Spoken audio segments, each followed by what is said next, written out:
Our project is based on the Microsoft Xbox 360. We believe injection molding was used to make the outer casing for the Xbox 360. Evidence of this process is shown by ejection pin marks in the picture as well as raised symbols and part numbers. Injection molding is best used to make simple and complex shapes of various sizes while also giving good dimensional accuracy and high productivity. A close-up of the inside casing reveals a variety of intricate shapes and thin walls created by injection molding.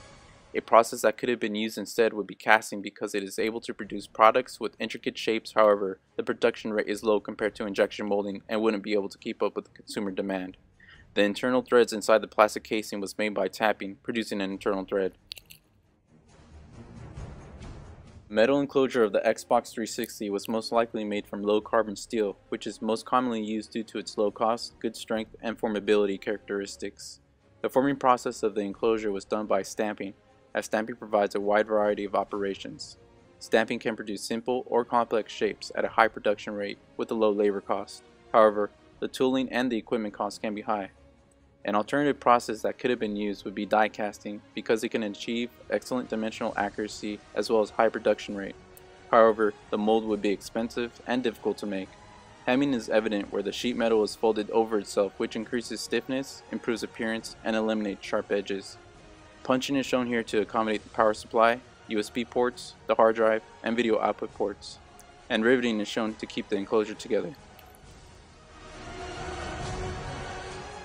The circuit board that holds the components is made of fiberglass and copper. The fiberglass is thick enough to provide adequate mechanical strength and rigidity, and the copper is sufficient for good electrical and thermal conductivity.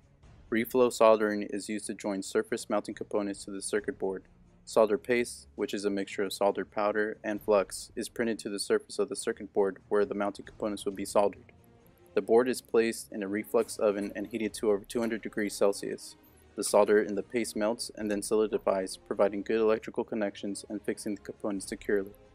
Waveform soldering is used to solder larger through-hole components to the circuit board. The board enters a wave soldering machine, which contains a tank of molten solder that is pumped across a submerged edge, causing a raised wave of solder. As the board progresses through the apparatus, each part of the bottom side of the board comes into contact with the solder wave. The solder adheres to the pins, thereby making mechanical and electrical connections between the component leads and the pads.